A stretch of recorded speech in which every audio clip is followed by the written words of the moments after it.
Hello दोस्तों, कैसे हैं आप लोग। बहुत बहुत स्वागत है आपका अपने YouTube चैनल जी के धमाल पे। दोस्तों, इंडियन पॉलिटी के अगले वीडियो में हमने देखा था कि संविधान क्या है और संविधान का निर्माण कैसे हुआ है। उसमें मैंने आपको बताया था कि संविधान निर्माण के लिए 15 समिति बनाया गया था, जिसमें कि मैंने आपको कुछ 7 समितियां बताए जो कि बहुत ही मुख्य थे। तो उनमें मैंने आपको बताया था कि संघ संचालन समिति क्या होता है, झंडा समिति। तो इस तरह से मैंने आपको 7 समितियों के बारे में बताया था और उसमें हमने ये कहा था कि उन सारी समितियों में प्रारूप समिति जो थी वो बहुत ही मुख्य समितियां थी। तो प्रारूप समिति के जो है वो 7 सदस्य थे। पहले थे भीमराव अंबेडकर और प्रारूप समिति के जो अध्यक्ष थे वो कौन थे? भीमराव अंबेडकर ही थे। दूसरा था गोपाला स्वामी अयंगर और तीसरा था अल्लादी कृष्णा स्वामी अय्यर, सैयद मोहम्मद सदुल्ला, डॉक्टर के एम मुंशी, एन माधवराव और सातवां जो था वह टीटी कृष्णाचारी था। अब देखिए, एन माधवराव जो थे ये BL मित्तल का जब स्वास्थ्य खराब हो गया था तो उनके जगह पे एन माधवराव आए थे। और टीटी कृष्णाचारी जो है ये DP खेतानी की जब मृत्यु हो गई थी तब उसके जगह पर ये आए थे। अब देखिए, अब हम आगे बढ़ते हैं। देखिए, संविधान सभा की जो बैठकें हुई थी वो कुल 11 बैठक हुई थी। कुल 11 बैठकें हुई थी और इस बैठक में सबसे अंतिम बैठक जो हुई थी, सबसे अंतिम बैठक वो 24 जनवरी 1950 को हुई थी, संविधान सभा की अंतिम बैठक। और इसमें देखिए, संविधान सभा में कुल 299 सदस्य थे, जिसमें से 284 सदस्यों ने मुख्य रूप से संविधान पे हस्ताक्षर किया था। कितने? 284 सदस्य संविधान के प्रारूप पर हस्ताक्षर किया था। अब देखिए, ये 24 जनवरी 1950 जो है ये तारीख बहुत ही महत्वपूर्ण है। वो इसलिए क्योंकि इसी दिन डॉक्टर राजेंद्र प्रसाद को राष्ट्रपति नियुक्त किया गया था। और आपको पता होगा कि बाद में जब 1952 में राष्ट्रपति की प्रथम चुनाव हुई तो उसमें भी डॉक्टर राजेंद्र प्रसाद जी को ही राष्ट्रपति बनाया गया था। और दूसरा जो था, मैंने आपको बताया कि संविधान की जो अंतिम बैठक हुई थी वो 24 जनवरी 1950 को हुआ था। और देखिए, ये 24 जनवरी 2 कारणों से और महत्वपूर्ण है। पहला ये कि इसी दिन जन गण मन को राष्ट्रीय गीत के रूप में स्वीकार किया गया था। राष्ट्रीय गीत के रूप में स्वीकार किया गया था। और देखिए, इसकी जो रचयिता थी, यानी इसकी जो रचना किए थे वो थे रविंद्रनाथ टैगोर।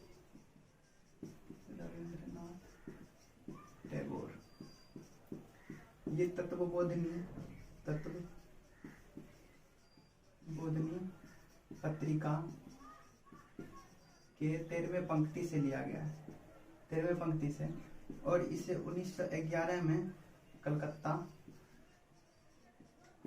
अधिवेशन में गाया गया था। और रविंद्रनाथ टैगोर ने इनका 1921 ईस्वी में अंग्रेजी में अनुवाद किया था, जिसे the morning song of India के नाम से जाना जाता है। और देखिए, इसे कब अपनाया गया था? 24 जनवरी 1950 को इन्हें अपनाया गया था। तो एक बार और देख लेते हैं। देखिए, संविधान सभा की कुल 11 बैठकें हुई थी, जिसमें कि अंतिम बैठक 24 जनवरी 1950 को हुआ था। संविधान सभा में 299 सदस्यों में से 284 सदस्यों ने संविधान के प्रारूपों पर हस्ताक्षर किया था। अब देखिए, ये 24 जनवरी जो है ये 2 कारणों से महत्वपूर्ण होता है। एक ये कि इसी दिन डॉक्टर राजेंद्र प्रसाद जी को राष्ट्रपति नियुक्त किया गया था। और आपको पता होगा कि जब 1952 ईस्वी में राष्ट्रपति का प्रथम चुनाव हुआ था उसमें भी डॉक्टर राजेंद्र प्रसाद को ही मतलब राष्ट्रपति बनाया गया था। और कुछ ऐसे कारण है जिसके कारण कि 24 जनवरी 1950 मुख्य है। जैसे कि मान लीजिए, जनगण मन राष्ट्रीय गीत के रूप में 24 जनवरी 1950 को ही अपनाया गया था। और इसकी जो रचना किए थे वो रविंद्रनाथ टैगोर ने किए थे। इसे तत्वबोधिनी पत्रिका के 13वें पंक्ति से लिया गया है। 1911 में इसे पहली बार कलकत्ता अधिवेशन में गाया गया था। और 1921 में रविंद्रनाथ टैगोर ने इनका अंग्रेजी में अनुवाद किया था, जिसे कि हम the morning song of India के नाम से जानते हैं। और 24 जनवरी 1950 को इसे अपनाया गया। देखिए, इसे गाने में 52 सेकंड का समय लगता है, लेकिन विशेष परिस्थिति में आप इसे 20 सेकंड में भी गा सकते हैं। और दूसरा जो कारण था वो था राष्ट्रीय गान के रूप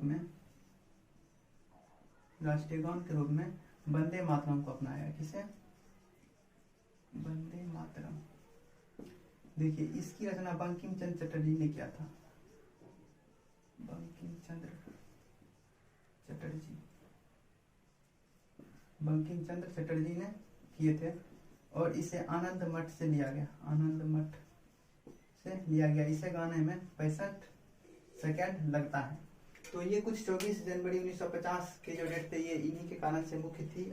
अब हम आगे बढ़ते हैं। अब देखिए संविधान सभा को लेकर संविधान सभा को लेकर संविधान के लिए 3 वाचन हुआ था। उसमें जो पहला वाचन हुआ था वो 4 नवंबर 1948 से 9 नवंबर 1948 तक हुआ था। दूसरा वाचन 15 नवंबर 1948 से 17 अक्टूबर 1949 तक हुआ था। और तृतीय वाचन जो हुआ था वो 14 नवंबर 1949 से लेकर 26 नवंबर 1949 तक हुआ था। अब देखिए तृतीय वाचन की समाप्ति यानी 26 नवंबर 1949 की जो डेट है, इसी दिन संविधान को स्वीकृति प्रदान किया गया था। संविधान को स्वीकृति प्रदान किया गया था।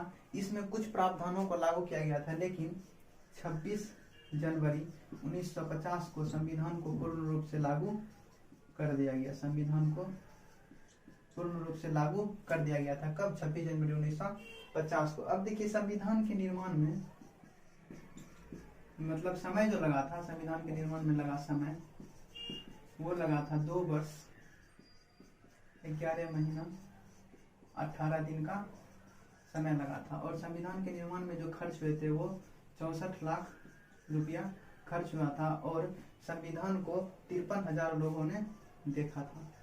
कितने? 53,000 लोगों ने देखा था। संविधान की प्रतीक चिन्ह, अगर हम प्रतीक चिन्ह की बात करें तो इसकी प्रतीक चिन्ह हाथी